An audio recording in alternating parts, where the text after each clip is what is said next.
आप मुझे सुन पा रहे हैं? Yes sir. ओके। तो जो लास्ट हमारा टॉपिक था, मैं वहीं से फिर से स्टार्ट करता हूं। हम पढ़ रहे थे circular flow of income. Circular flow of income and expenditure.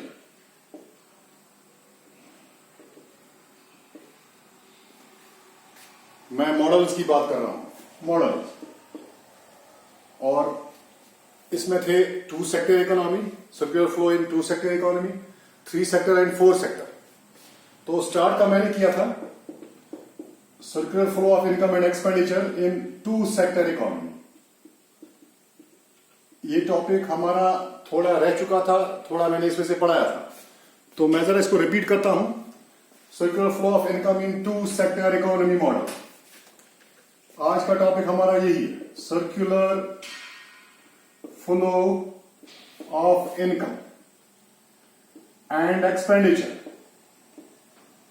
ये हमारा टॉपिक है इन 2 सेक्टर इकोनॉमी।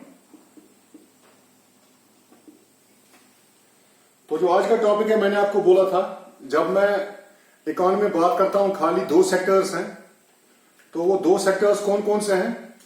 एक तो सेक्टर है हाउस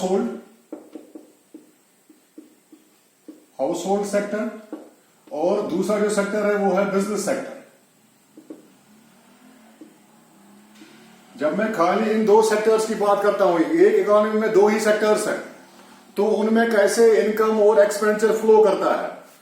तो ऐसा जो होता है, ऐसे इकोनॉमी होती नहीं है रियल लाइफ में। तो ऐसी इकोनॉमी है नहीं जहां पे खाली 2 सेक्टर्स हों, एक तो बिजनेस हो और दूसरा हाउस होल्ड सेक्टर हो। एक तो मैं हूं, दूसरा जो लोग बिजनेस कर रहे हैं, खाली वही सेक्टर्स हैं और कोई सेक्टर इसमें प्रिवेल नहीं करता है। तो ये तो हाइपोथेटिकल ही है, क्योंकि ऐसा सेक्टर मैंने देखा नहीं है, ना आपने कभी ऐसा कुछ बाजार में देखा होगा कि किसी इकोनॉमी में 2 ही सेक्टर्स काम कर रहे हो। तो हाइपोथेटिकल है ये।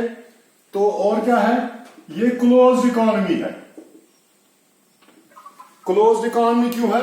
क्योंकि इसमें 2 ही सेक्टर्स हैं और होने चाहिए टोटल में 4 सेक्टर्स। ओपन इकोनॉमी होती है जिसमें 4 सेक्टर्स होते हैं, बिजनेस भी, हाउस होल्ड भी, गवर्नमेंट भी, और उसके बाद जो फॉरेन ट्रेड हमारा है, फॉरेन सेक्टर है, वो भी होना चाहिए, तब बनेगा ओपन। ये क्लोज्ड है और ये सिंपल इकोनॉमी है। अगर हम थोड़ा आज से 40-50 साल पीछे चले जाएं, तब मैं बोल सकता था कि इंडिया जो थी वो सिंपल और क्लोज इकोनॉमी थी, क्योंकि 50 साल या 60 साल पहले या 100 साल पहले की बात कर रहा हूं मैं। तो हो सकता है फॉरेन ट्रेड उस टाइम नहीं होता था, या हो सकता है उस टाइम गवर्नमेंट नहीं थी, किंग्स की हुकूमत चल रही थी। जब किंग्स चला रहे थे तो हो सकता है ऐसा होता हो, लेकिन आजकल ये नहीं है, ये सेक्टर चलता नहीं है। 2 सेक्टर इकोनॉमी है नहीं, कहीं पे एग्जिस्ट नहीं कर रही है। तो क्या होता है इस 2 सेक्टर इकोनॉमी में? इनका आपस में ही है। जो हाउस होल्ड सेक्टर है वो प्रोवाइड करता है फैक्टर्स ऑफ प्रोडक्शन, क्योंकि फैक्टर, जो सारे फैक्टर्स का जो ओनर है वो हाउस होल्ड ही है, इसी के पास फैक्टर्स हैं।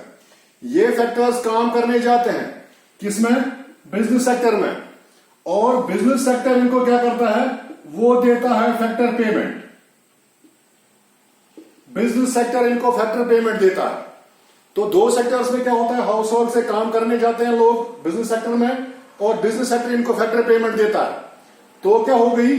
पेमेंट फ्लो हो गई। मैं इनकम की बात कर रहा हूं, इनकम फ्लो हो गई। इनकम फ्लो हो गई कहां से? Business sector to household sector. मैं फ्लो ऑफ इनकम की बात कर रहा हूं। और एक्सपेंडिचर अभी किया बिजनेस सेक्टर ने। किस पे एक्सपेंडिचर किया? उसने वेजेस दिए, रेंट दिया, इंटरेस्ट दिया फैक्टर्स को, और इनकम चली गई हाउस होल्ड सेक्टर की तरफ। तो एक्सपेंडिचर किया बिजनेस सेक्टर ने, इनकम मिली हाउस होल्ड सेक्टर को। तो इनकम फ्लो हुई from business sector to household sector, और एक्सपेंडिचर किया बिजनेस सेक्टर ने। ऐसे ही जो ये हाउस होल्ड है, ये परचेज करता है, परचेज गुड्स एंड सर्विसेज। ये चीजें और जो इनकी सर्विस है वो यूज करता है, यूटिलाइज करता है, और पेमेंट देता है। किसको पेमेंट देता है? बिजनेस सेक्टर को, क्योंकि चीजें बिजनेस सेक्टर बनाता है। तो जो बिजनेस सेक्टर चीजें बनाता है, वापस इनकम जाती है बिजनेस सेक्टर के पास, क्योंकि चीजें खरीदने वाला हाउस होल्ड सेक्टर है। तो एक डायग्राम से आपको ये पता चल जाएगा। मैंने आपको वो डायग्राम भी दिखाई थी, मैं जरा बनाता हूं। ये ए है हमारा house hold sector. House hold sector easy करने के लिए मैं एक डायग्राम बनाता हूं। ये है business sector. House hold sector क्या है? ये प्रोवाइड करता है फैक्टर्स ऑफ प्रोडक्शन। तो फैक्टर्स प्रोडक्शन गए हाउस होल्ड से बिजनेस सेक्टर में, और बिजनेस सेक्टर से आएंगी चीजें goods and services. Goods and services purchased bye house hold sector. तो चीजें आई बिजनेस सेक्टर से, फैक्टर्स गए हाउस होल्ड सेक्टर से बिजनेस की तरफ। ये जो आउटर स्पेस है जिसमें पैसे की बात नहीं कर रहा हूं, चीजों की और फैक्टर सर्विस की बात कर रहा हूं, इन दोनों को हम बोलते हैं real flow. Real flow in two sector economy. Real flow क्यों बोलते हैं? क्योंकि अभी पैसा नहीं गया है, खाली यहां से काम करने गए हैं लोग बिजनेस सेक्टर में, और बिजनेस सेक्टर से चीजें निकली हैं हाउस होल्ड सेक्टर में। अब जरा मैं एक और रिलेशन दिखाता हूं। दूसरी रिलेशन क्या है? बिजनेस सेक्टर करता है पेमेंट, आप बोल सकते हैं फैक्टर पेमेंट्स, क्योंकि जो फैक्टर्स काम करने गए, लेबर काम करने गया किसी बिजनेस सेक्टर में, उसको वहां से वेजेस, सैलरी सब कुछ मिलेगा। तो मैं बोल रहा हूं ये समझ लो वेजेस है, ये समझ लो सैलरी है। तो आ गई इनकम, पैसा आ गया बिजनेस सेक्टर से हाउस होल्ड सेक्टर को। तो हाउस होल्ड सेक्टर क्या करता है? ये करता है purchase goods. House hold sector क्या है? ये करता है payment for goods and services. ये पेमेंट करता है जो चीजें इसने खरीदी। जब पैसा एक जगह से दूसरी जगह जा रहा है, पहला पैसा बिजनेस सेक्टर से आता है क्योंकि वहां वो यूज करता है service of house hold sector, factors की सर्विस यूटिलाइज करता है, तो पेमेंट आ गई, वेजेस आ गई। और ऐसे हाउस होल्ड सेक्टर चीजें खरीदता है बिजनेस सेक्टर से, तो इनकम वापस चली गई बिजनेस सेक्टर में। तो जो इनकम की बात कर रहा हूं मैं, जो मनी की बात कर रहा हूं मैं, मनी फ्लो होता है, इट्स कॉल्ड मनी फ्लो, क्योंकि पैसा एक जगह से दूसरी जगह जा रहा है। और ऐसी इकोनॉमी में जो टू सेक्टर इकोनॉमी होती है, इसमें क्या होता है? इसमें होता है, ये आपको समझ में आ गया सारा, क्योंकि यही रिलेशन है जब दो सेक्टर इकोनॉमी होती है। और जो बिजनेस सेक्टर और हाउस होल्ड सेक्टर का है, ये क्लोज इकोनॉमी है। तो इसमें क्या होता है? इसमें होती है Y इज इक्वल, जो Y होता है income, is equal to E is equal to O। ये इक्वेशन बन जाती है two sector economy. Sorry, Y जो होती है इनकम होती है, जो हमारी इनकम है वो होती है इक्वल टू एक्सपेंडिचर, वो होती है इक्वल टू आउटपुट। सप्लाई जो होती है वो होती है इक्वल टू डिमांड। अब आप बोलेंगे मैं आपको बोल रहा हूं क्लोज्ड इकोनॉमी, तो जितनी चीजें बन रही है उतनी चीजें खरीदी जा रही है। जितना इनकम है आपका उतना ही आप एक्सपेंडिचर करेंगे। सेविंग का कंसेप्ट नहीं है, क्योंकि सेविंग आप कहां करेंगे? अभी तो बैंक भी नहीं है, मनी मार्केट नहीं है वहां पे, ना कैपिटल मार्केट है जहां पे आप इन्वेस्ट करेंगे, बॉन्ड्स शेयर्स कहीं से लेंगे, ऐसा कुछ भी नहीं है आप इस इकोनॉमी में, क्योंकि गवर्नमेंट भी नहीं है। अब जो आपके पास पैसा है उसका आप क्या करेंगे? उसका आप एक्सपेंडिचर ही करेंगे। तो एक्सपेंडिचर कहां करेंगे? हाउस होल्ड बिजनेस सेक्टर में। तो जो आउटपुट बनाएंगे उतनी ही आउटपुट भी होगी जितना आपकी इनकम होगी। तो जब इनकम बढ़ेगी आपका एक्सपेंडिचर बढ़ेगा, आपकी आउटपुट बढ़ेगी। तो इस इकोनॉमी को हम बोलते हैं टू सेक्टर इकोनॉमी। ऐसे इसमें एक्सपेंडिचर और इनकम आपस में फ्लो होती है। एक्सपेंडिचर करता है बिजनेस सेक्टर, वो चीजें बेचता है, वो चीजें बनाता है, उस पर खर्च करता है। और जो हाउस होल्ड सेक्टर है वो खरीदता है, वहां खर्च करता है। और जो बिजनेस सेक्टर है वो पेमेंट देता है फैक्टर्स को, वहां खर्च करता है। तो लास्ट में इक्वल होता है, इक्विलिब्रियम होता है। इक्विलिब्रियम किन में होता है? इक्वल क्या होता है? जितनी आपकी आउटपुट है उतना ही आपका एक्सपेंडिचर होगा इस सेक्टर इकोनॉमी में। तो ये टू सेक्टर हो गया। इसके बाद हमारी होती है three sector economy, circular flow of income. Circular flow of income and expenditure in three sector economy. तो थ्री सेक्टर इकोनॉमी में क्या होता है? इट इज ओपन इकोनॉमी, इसको हम ओपन कहते हैं, मगर ओपन है नहीं, मैंने आपको ये पहले बोला हुआ है, ये भी क्लोज्ड ही है क्योंकि अभी फॉरेन सेक्टर इंक्लूड नहीं हुआ है। तो इट इंक्लूड्स, इसमें आते हैं कौन कौन से सेक्टर आते हैं, मैं आपको डायग्रामेटिकली दिखा रहा हूं। इट इंक्लूड्स थ्री सेक्टर्स, एक होता है हाउस होल्ड सेक्टर, एक हाउस होल्ड सेक्टर है, एक आता है बिजनेस सेक्टर, और एक आता है तीसरा गवर्नमेंट सेक्टर। और जब गवर्नमेंट सेक्टर आता है तो इसका मतलब है गवर्नमेंट है वहां पे, और गवर्नमेंट के साथ गवर्नमेंट का एक और चीज आएगी, वो ये भी कलेक्ट करेगी, दैट्स टैक्सेशन। तो टैक्सेशन भी थ्री सेक्टर इकोनॉमी में इंक्लूड होगा। गवर्नमेंट सेक्टर कंट्रोल करेगा इन दोनों सेक्टर्स को। तो क्या रिलेशन है इनमें? इनमें इनकम और एक्सपेंडिचर कैसे फ्लो होती है? दो सेक्टर का मैंने आपको दिखाया हुआ है, वही कंटिन्यू है। यहां से फैक्टर्स फ्लो करते हैं, फैक्टर्स ऑफ प्रोडक्शन, कहां से? हाउस होल्ड सेक्टर से, और बिजनेस सेक्टर से वही goods and services, goods flow करते हैं, गुड्स एंड सर्विसेज फ्लो। और गुड्स एंड सर्विसेज कहां से जाते हैं? हाउस होल्ड सेक्टर से, बिजनेस सेक्टर से हाउस होल्ड सेक्टर की तरफ। यहां से इनकम जाती है, यहां से इनकम आती है, यहां से आते हैं फैक्टर पेमेंट्स, बिजनेस सेक्टर से फैक्टर पेमेंट्स आते हैं, और जो हाउस होल्ड सेक्टर है यहां से आते हैं एक्सपेंडिचर्स।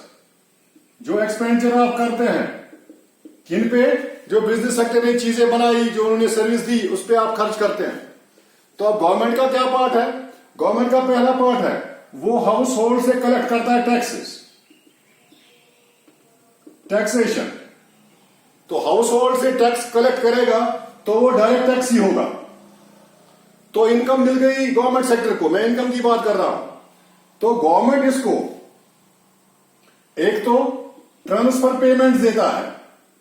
ट्रांसफर पेमेंट्स, मैंने आपको बोला था ट्रांसफर पेमेंट्स होती है वन साइडेड पेमेंट्स, जो आप वापस नहीं लेते। गवर्नमेंट ओल्ड एज पेंशन देती है, सब्सिडी देती है, रिलीफ देती है, ग्रांट्स देती है, एड देती है, जो भी किसी हाउस होल्ड को देती है, कोई भी जो फ्री में उसको मिलती है, तो वो हाउस होल्ड सेक्टर को मिल जाती है। तो पेमेंट आ गई गवर्नमेंट सेक्टर से। इसके बाद लोग काम करने भी जाते हैं हाउस होल्ड सेक्टर से। हाउस होल्ड सेक्टर करता है फैक्टर्स ऑफ प्रोडक्शन। लोग गवर्नमेंट सेक्टर में भी काम करने जाते हैं, तो फैक्टर्स फ्लो होते हैं household sector to government sector. तो चले गए काम करने के लिए किसमें? गवर्नमेंट सेक्टर में। तो गवर्नमेंट सेक्टर करेगी पेमेंट, ये करेगी फैक्टर पेमेंट्स। गवर्नमेंट सेक्टर से आएगी फैक्टर पेमेंट्स, क्योंकि फैक्टर्स काम करने गए गवर्नमेंट सेक्टर में। तो गवर्नमेंट का क्या काम है? गवर्नमेंट का काम है इनकम भी और एक्सपेंडिचर भी। गवर्नमेंट वॉच भी करती है। गवर्नमेंट का पहला काम जो है वो क्या करती है? पहले टैक्स कलेक्ट करती है हाउस होल्ड सेक्टर से। तो मिल गई इनकम गवर्नमेंट सेक्टर को, इसका खर्चा बन गया, हुआ एक्सपेंडिचर है इसका हाउस होल्ड सेक्टर का, गवर्नमेंट की इनकम बन गई। तो फ्लो हो गई इनकम और एक्सपेंडिचर। एक्सपेंडिचर हो गया फ्लो हाउस होल्ड से, और इनकम मिल गई गवर्नमेंट सेक्टर को।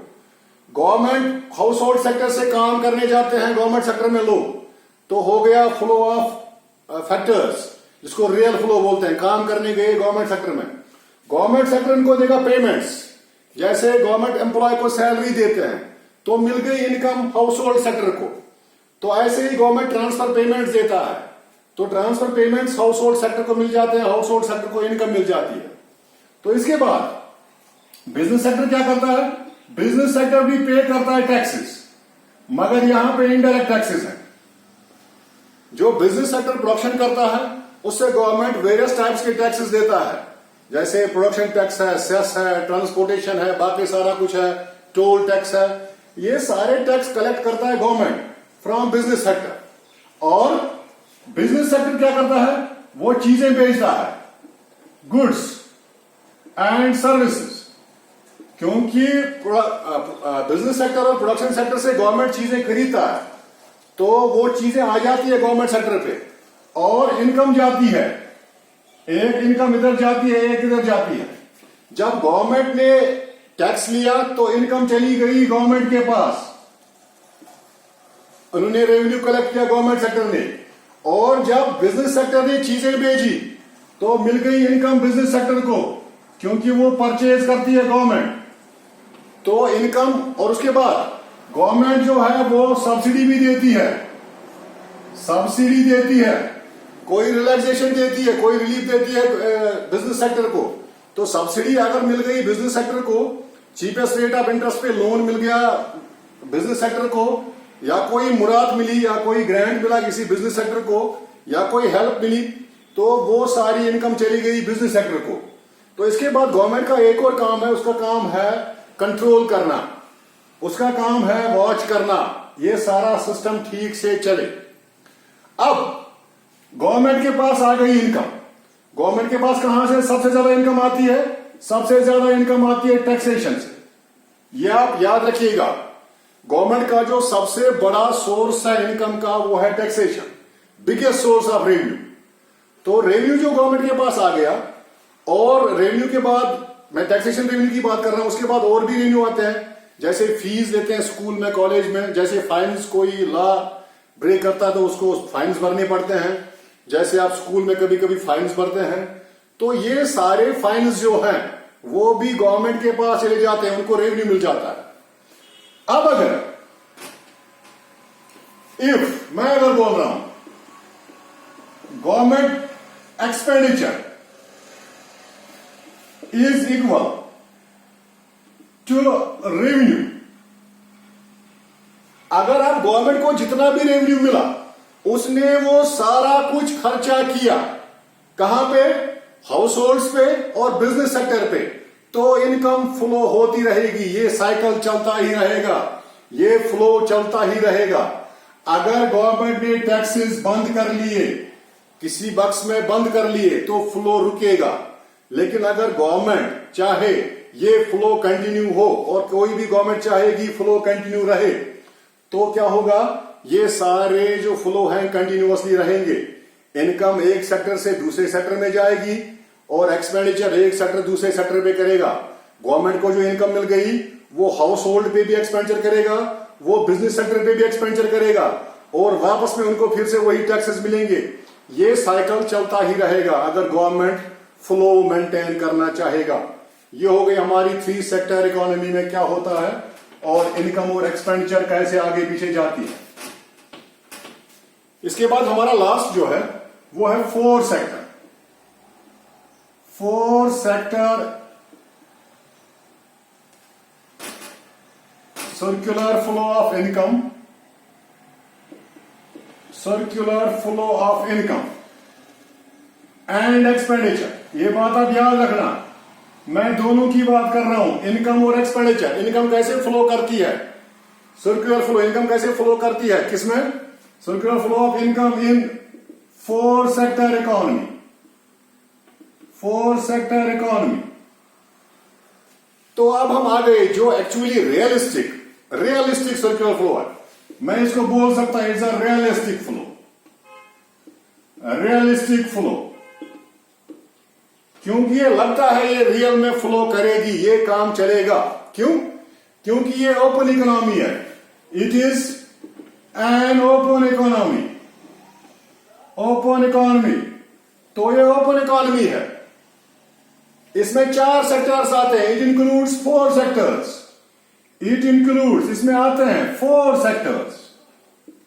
ये हम सब मानने के लिए तैयार हैं, ऐसी इकोनॉमी प्रिवेल करती है, तभी हम इसको रियलिस्टिक बोलते हैं। अगर मुझे कोई कहे कोई कंट्री में खाली 2 सेक्टर्स हैं, मैं मानने के लिए तैयार नहीं हूं। एक तो घर वाले हैं और बिजनेस है। अगर मुझे कोई कहे कि नहीं गवर्नमेंट भी है, बिजनेस भी है और हाउस होल्ड भी है, लेकिन फॉरेन का कुछ भी नहीं है उसमें, तो वो भी थोड़ा बहुत आदमी नहीं मानने के लिए तैयार है। हालांकि ऐसी इकोनॉमी है अभी कभी कंट्रीज में है कहीं कहीं पे जहां पे 3 ही सेक्टर्स हैं, लेकिन मैं आज मॉडर्न इकोनॉमी की बात कर रहा हूं, उसमें 4 सेक्टर्स मस्ट हैं। क्योंकि इट इंक्लूड्स 4 सेक्टर्स। कौन कौन से हैं? फर्स्ट हाउस होल्ड, वही हाउस होल्ड। दूसरा बिजनेस सेक्टर, तीसरा government sector, and fourth most important sector that is foreign sector. इसमें 4 सेक्टर्स आते हैं। 4 सेक्टर इकोनॉमी की बात कर रहा हूं तो 4 सेक्टर्स आएंगे। 4 कौन से आएंगे? House hold, business sector, government sector और फॉरेन सेक्टर। माना होता है इंपॉर्टेंट सेक्टर। तो इसमें क्या लिखूंगा मैं आगे?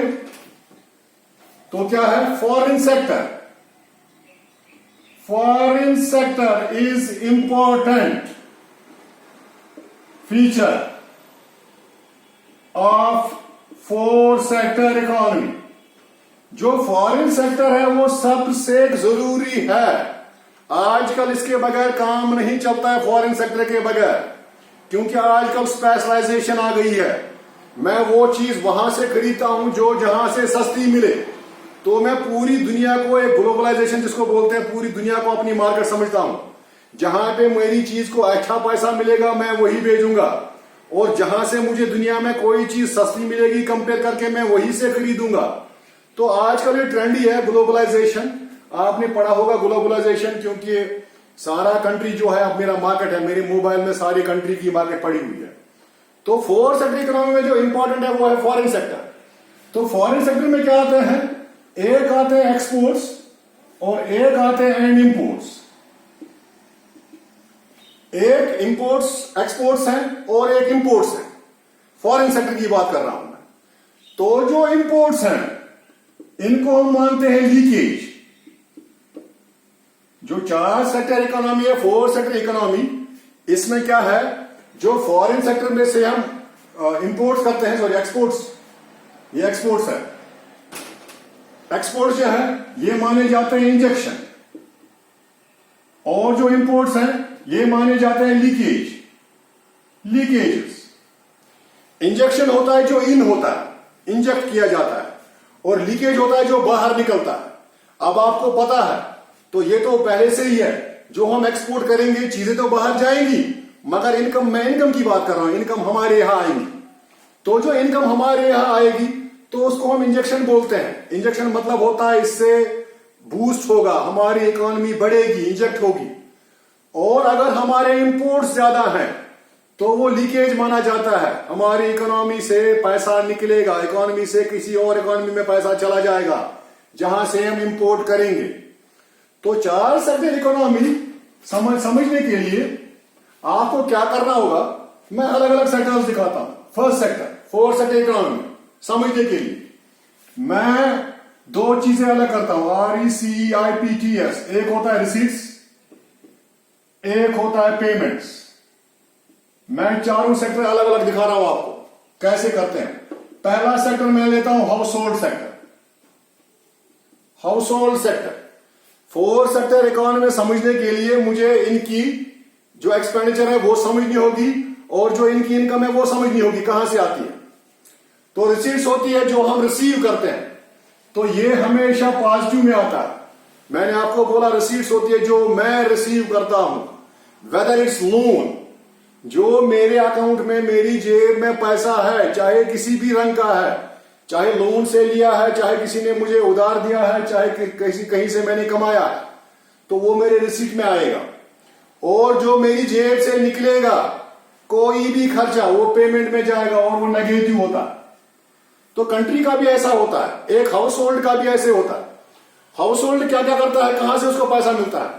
उसको मिलती है फैक्टर पेमेंट्स। आप आराम से डाल दीजिएगा ऐसे पॉइंट्स। तो रिसीट जो होते हैं हाउस होल्ड की वो फैक्टर पेमेंट्स होते हैं जो उसको मिलते हैं। मैं वेजेस की बात कर रहा हूं, मैं इंटरेस्ट की बात कर रहा हूं, मैं प्रॉफिट की बात कर रहा हूं, मैं रेंट की बात कर रहा हूं। ये सारा कुछ रिसीट्स होते हैं हाउस होल्ड के।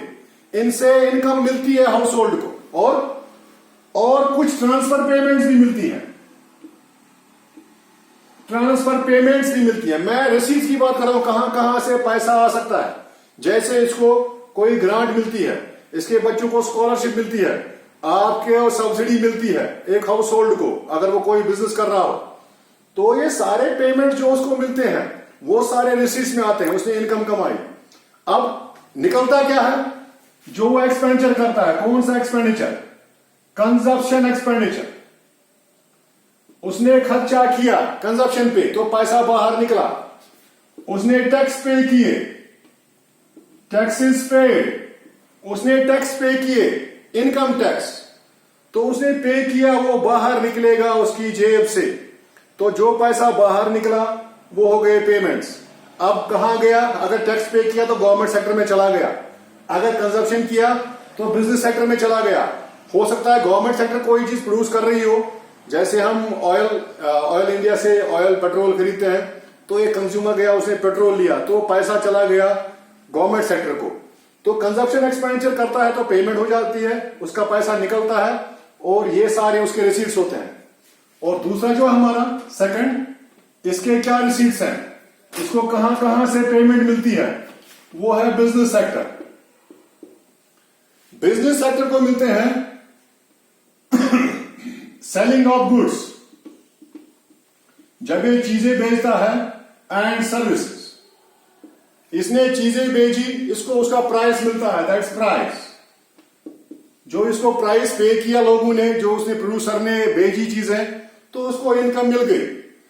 तो उसके बाद ये क्या करता है, इसको ट्रांसफर पेमेंट्स भी मिलते हैं बिजनेस सेक्टर को, जो मैंने आपको बोला सब्सिडी मिलती है, तो आ गई इनकम। ये इसके बाद बोरोइंग भी करता है, उधार लेता है, उधार लेता है मनी मार्केट से, बैंक से, तो बैंक के पास जाता है, वहां से उधार लेता है, तो पैसा इसकी जेब में आ गया। अब तो पैसा आ गया, अब इसको खर्च कहां कहां करना है, ये कहां कहां पे पेमेंट्स करता है बिजनेस सेक्टर। पहला ये देता है फैक्टर पेमेंट्स, ये फैक्टर पेमेंट्स पे करता है। इसने लेबर्स लिए, इसने कहीं से किराए पे बिल्डिंग ली, रेंट दी, इसने लोन लिया, उसका इंटरेस्ट दिया तो ये सारे पेमेंट्स जो करता है वो बिजनेस सेक्टर करता है, फैक्टर पेमेंट्स। दूसरा, ये टैक्सेस पे करता है, indirect tax, production tax, toll tax, ये सारे टैक्स बिजनेस सेक्टर पे करता है। और उसके बाद ये क्या देता है, ये पे करता है इंटरेस्ट, जो इसने लोन लिया। तो ये सारी पेमेंट्स होती है बिजनेस सेक्टर की, और ये सारे रिसीट्स होते हैं बिजनेस सेक्टर के। सेलिंग गुड्स किसको करता है, sell goods, house hold sector को भी सेल करता है, बिजनेस सेक्टर को भी करता है, और फॉरेन सेक्टर को भी करता है। मैं इन सब सेक्टर्स को मिला के दिखा रहा हूं आपको। जो बिजनेस सेक्टर है वो चीजें बेचता है तीनों सेक्टर्स को। और ट्रांसफर पेमेंट कहां से आती है, इसको ट्रांसफर पेमेंट गवर्नमेंट सेक्टर से आती है, कभी कभी फॉरेन सेक्टर से भी आ जाती है, इसको कोई इमदाद मिल जाती है।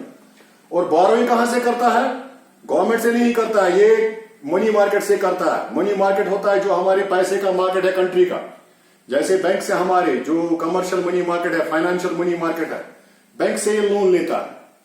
तो इसके बाद जो पेमेंट करता है, किसको करता है, फैक्टर्स को, हाउस होल्ड को, जो काम करने आते हैं घर वालों से, हाउस होल्ड से, उनको पेमेंट चली जाती है इसकी तरफ से। टैक्सेस पे करता है गवर्नमेंट को, और इंटरेस्ट पे करता है मनी मार्केट, यानी कि फाइनेंशियल इंस्टीट्यूशन जो बैंक है, जिसने लोन, जहां से इसने लोन लिया है। इसके बाद तीसरी जो हमारी है वो है गवर्नमेंट सेक्टर। गवर्नमेंट सेक्टर क्या करता है, कहां से पेमेंट मिलती है? सबसे बिगेस्ट सोर्स जो है, biggest source of receipts is tax. सबसे पहले जो इसको पैसा मिलता है वो गवर्नमेंट को मिलता है टैक्सेस से। तेल पे टैक्स, इंसान पे टैक्स, जो इंसान की इनकम है डायरेक्ट टैक्स, बिजनेस पे टैक्स, ठीक है। तो सारे टैक्स जो ये कलेक्ट करता है। उसके बाद जो ये फाइन्स प्लस फीस, कंट्री में जितने भी फाइन्स लगते हैं, ट्रेजरी में जितनी भी फीस हम जमा करते हैं, जितने भी हम स्कूल में फीस जमा करते हैं, वो सारा बन जाता है गवर्नमेंट का रेसिप्ट, वो गवर्नमेंट के अकाउंट में चले जाते हैं पैसे। उसके बाद इसको मिल जाती है ट्रांसफर पेमेंट भी। कोई कंट्री कभी अरबों डॉलर रुपए इसको ग्रांट एड देती है, जो इसको वापस नहीं करना होता, उसी को ट्रांसफर पेमेंट बोलते हैं। तो मिल गई गवर्नमेंट को इनकम। तो गवर्नमेंट को हाउस होल्ड से भी जाते हैं टैक्स, बिजनेस सेक्टर से भी टैक्स जाते हैं, तो इनकम उनको मिल गई। उसके बाद उनको खर्च करना है, कहां पे करना है? उनको करना है कंजप्शन एक्सपेंडिचर, जो खाने पीने की चीजें वो लोगों को फ्री में देते हैं, उस पे करना है। उनको करना है इन्वेस्टमेंट एक्सपेंडिचर, ये खर्च करना है उनको कंट्री में रोड्स, उनको कंट्री में जो हॉस्टल्स हैं, कंट्री में जो और भी बेसिक नेसेसिटीज है, वो पूरा, जैसे वाटर सप्लाई है, तो ये सारा कुछ उन्होंने प्रोवाइड करना है, इलेक्ट्रिसिटी है, इस सारे पे इन्वेस्टमेंट इनको करना है। उसके बाद ये भी देते हैं और भी खर्चे हैं, ये ट्रांसफर पेमेंट्स भी देते हैं, लेते भी ट्रांसफर पेमेंट्स है और देते भी हैं, ओल्ड एज पेंशन, स्कॉलरशिप्स। तो ये सारा कुछ जो गवर्नमेंट की निकलता है। और उसके बाद इन्होंने कोई लोन भी लिया होता है। आप बोलेंगे गवर्नमेंट लोन नहीं लेती है, गवर्नमेंट भी लोन लेती है, वो आरबीआई से भी लेती है और दुनिया की किसी कंट्री से भी लेती है लोन। तो लोन में लिए तो उनको रिसीट्स मिल गए, लेकिन फिर उनको वापस में इंटरेस्ट भी देना है, क्योंकि लोन जो है, लोन ट्रांसफर पेमेंट नहीं है। लोन का एक तो आपको अपना अमाउंट वापस करना पड़ेगा और ऊपर से इंटरेस्ट भी देना पड़ेगा। तो ये सारे होते हैं गवर्नमेंट सेक्टर के एक्सपेंडिचर्स, सॉरी इनकम्स, और ये होते हैं एक्सपेंडिचर्स। मैं इनकम और एक्सपेंडिचर्स की बात कर रहा हूं। तो नेक्स्ट जो हमारा है वो है फॉरेन सेक्टर। फॉरेन सेक्टर जो फोर्थ है, रिसीट्स और ये है पेमेंट्स। फॉरेन सेक्टर क्या करता है? फॉरेन सेक्टर इंपोर्ट करता है, import goods to other countries. तो उसको क्या मिलते हैं? इंपोर्ट गुड्स, मैं दोनों साइड में, from to other countries, from other countries. तो अगर हमने खरीदा, तो अगर फॉरेन सेक्टर ने किसी को भेजा तो उसको पेमेंट मिल गई प्लस, और अगर उसने किसी से खरीदा, फॉरेन सेक्टर ने, उसने इंपोर्ट किए कहीं से, तो उनको पेमेंट मिल गई, इनकी एक्सपेंडिचर हो गई। अगर इंडिया कहीं अपना इंपोर्ट कर रही है किसी कंट्री को, तो उसको रिसीट्स मिल गई, और इंडिया इंपोर्ट कर रही है तो उस कंट्री को रिसीट्स मिल गए। और अगर कोई और कंट्री इंडिया से इंपोर्ट कर रही है कोई चीज, तो इंडिया को मिल गए रिसीट्स। तो इंडिया ने कितना इंपोर्ट किया तो रिसीट्स किसी और कंट्री को मिल गए, किसी और कंट्री ने हमसे कितना लिया तो हमको मिल गए रिसीट्स। तो ये अपोज होता है एक्सपोर्ट्स का। एक्सपोर्ट्स में क्या होता है, हम जो चीज बेचते हैं हमें इनकम मिलती है, और जो इंपोर्ट्स में हम चीज खरीद रहे हैं इनकम किसी और को मिल रही है। तो कितना हमने इंपोर्ट किया, तो अगर हमने इंपोर्ट किया तो रिसीट्स किसी और कंट्री को मिलेंगे, अगर किसी और ने हमसे इंपोर्ट किया तो रिसीट्स हमें प्लस होंगे। तो जो फॉरेन सेक्टर में है उसमें हम बात करते हैं एक्सपोर्ट्स और इंपोर्ट्स, चाहे कोई चीज हो चाहे कोई सर्विस हो। तो ये सारी चीजें जो हम फोर्थ सेक्टर इकोनॉमी में पढ़ते हैं, इसमें हम पढ़ते हैं एक्सपेंडिचर और जो इनकी इनकम है कहां कहां से होती है और कहां कहां से एक्सपेंडिचर होती है।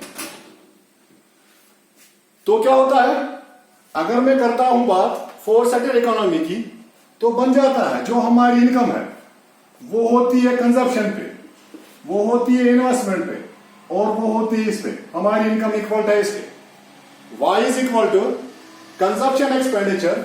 y हमारी इनकम है, वो होती है कंजप्शन पे, वो होती है इन्वेस्टमेंट पे, और वो होती है government expenditure and investment.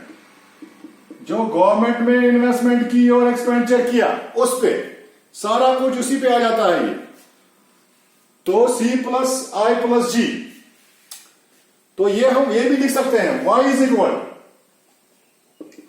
C plus S plus T। आप जरा समझने की कोशिश कीजिएगा, ये पहली इक्वेशन है, ये मैं दूसरी इक्वेशन बना रहा हूं। पहली इक्वेशन क्या है, जो हमारी इनकम है कंट्री की, वो हम कहां कहां खर्चा करते हैं, या तो कंजप्शन पे करते हैं, या तो इन्वेस्टमेंट पे करते हैं, या तो गवर्नमेंट जो करती है चाहे इन्वेस्टमेंट करे चाहे एक्सपेंडिचर करे, कंजप्शन पे करे चाहे इन्वेस्टमेंट पे करे। उसके बाद जो हमारी इनकम होती है वो होती है इक्वल C इज कंजप्शन, कितना हमने कंज्यूम किया उस इनकम में से, S इज सेविंग, कितना हमने सेव किया, और T इज टैक्सेस, कितने हमने टैक्स पे किए।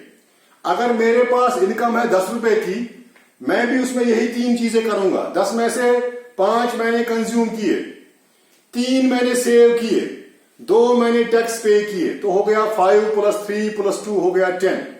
तो कितना कंज्यूम किया, कितना सेव किया, कितना टैक्स पे किया, अगर मैं ये तीनों चीजें कैलकुलेट करूं तो वो भी मेरी इनकम बन जाएगी, कंट्री की इनकम भी वही बन जाएगी। क्योंकि कंट्री का भी अगर हम consumption saving plus taxation calculate करेंगे तो ये आ जाएगा।